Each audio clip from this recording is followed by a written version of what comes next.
Hello and welcome to Lesson 1 of the Ancient World History course presented to you by CUNY Classics. This course will aim to provide you an overview of the ancient world with a wider lens. What we refer to as the classical civilizations are those of ancient Rome, Greece, and Egypt, but there have been many great ancient civilizations all over Earth. This course will introduce you to some of the ancient cultures from the Middle East, Africa, South America, India, and China. Today's lesson will focus on the Middle East. The classical civilizations of Rome, Greece, and Egypt were geographically very close, situated around the Mediterranean Sea. The name Mediterranean derives from the Latin Mediterraneus, meaning inland, from medius, middle, and terra, land or earth. The Mediterranean Sea is inland. The land to the east of the Mediterranean was known to the ancients as Mesopotamia, formed from Greek words meso, meaning between or in the middle of, and potamus, meaning river. This refers to the two large rivers that run through the area, the Tigris and the Euphrates. This area is also known as the Fertile Crescent. The Tigris and Euphrates River played a major role in the foundation of ancient civilizations in that region due to the large quantity of fertile soil they produced each year from flooding. Today, the area includes Israel, Jordan, Syria, Iraq, Iran, and more. Mesopotamia has been home to various city-states and empires throughout history and prehistory. Just north of present-day Syria is the oldest temple discovered in the world, Gobekli Tepe, a Neolithic archaeological site dated to between 9,500 BC and 8,000 BC. The temple consists of a number of large circular structures and massive stone pillars, the world's oldest known megaliths. But the oldest civilization that left us writing is Sumer, which spanned from the 5th to 3rd millennia BC, ending with the downfall of their final dynasty, the 3rd dynasty of Ur, around 2000 BC. The Sumerians were extremely influential, not only for future Mesopotamian city-states to come, but also for the Western world as a whole. Their lasting contributions include the first written alphabet, called cuneiform, as well as an advanced number system. Additionally, the Sumerians constructed the first vehicles with wheels, which revolutionized travel, irrigation, and labor. In the fertile, wet climate of Mesopotamia, the Sumerians utilized mud on the banks of their rivers to create sun-dried bricks, a major building material in Sumerian architecture. Sumer also made significant strides in agriculture. The Sumerians developed an early irrigation system and are credited for the invention of the first plow. The first empire to rule all of Mesopotamia was Acadia. The Akkadians lived in the north of Mesopotamia, while the Sumerians lived in the south. The governing system was individual city-states, where each city and its surrounding area had a ruler. For a long time, these city-states were not united and often warred with each other. But eventually, rulers began to see the advantage of uniting and forming alliances. This was how the Akkadians began to conquer more and more territory, eventually expanding their empire as far west as the Mediterranean Ocean, and ruling for around 200 years, between 2000 BC to 2100 BC.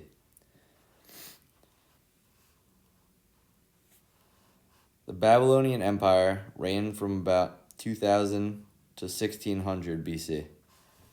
Its capital was well-known city of Babylon, which is in modern-day Iraq, about 60 miles south of Baghdad.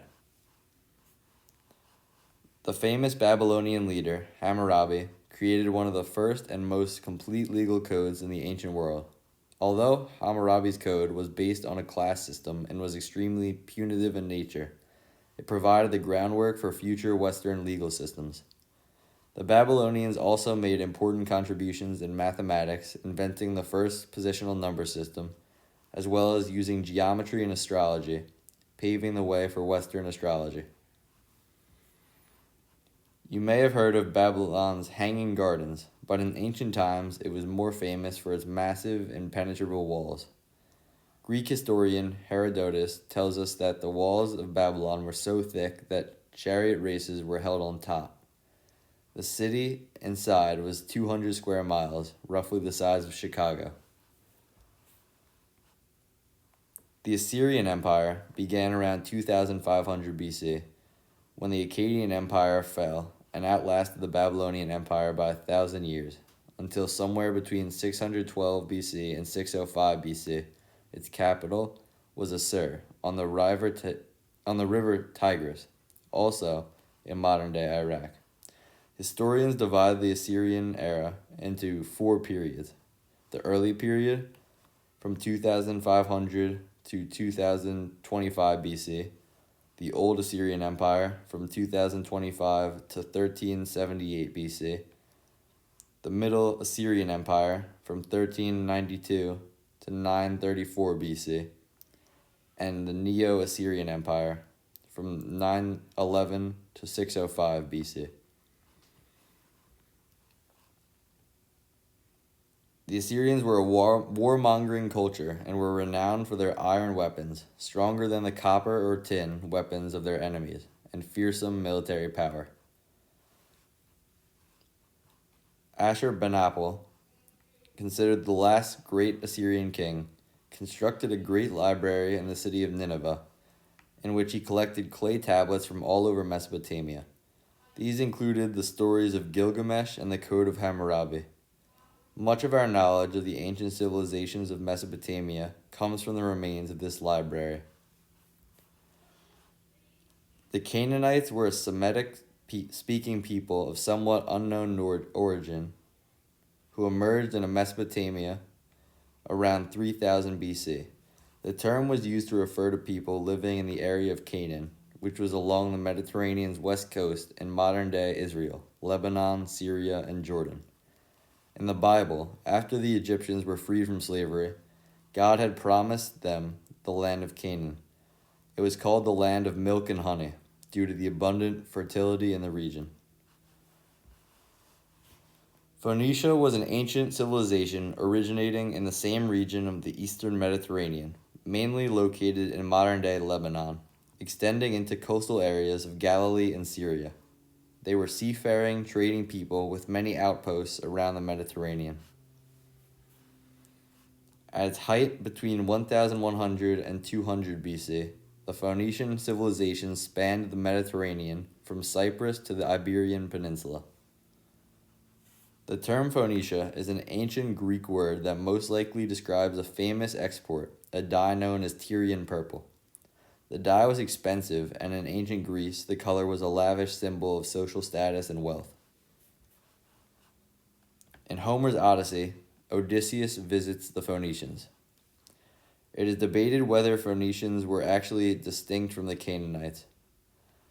Historian Robert Drew suggests that the term Canaanites corresponds to the ethnic group referred to as the Phoenicians by the ancient Greeks. The land of Canaan, or Phoenicia, is now holy to the 3 Abrahamic religions, Islam, Judaism, and Christianity. You may be familiar with locations like Judea, Jerusalem, Bethlehem, Nazareth, and Galilee. The Tigris and Euphrates rivers supposedly ran through the Garden of Eden. In this short class, we have only been able to touch upon some of the rich, vibrant culture and history of Mesopotamia. The significance of this area on our society today cannot be understated. Join us next time for a similar look at the continent of Africa.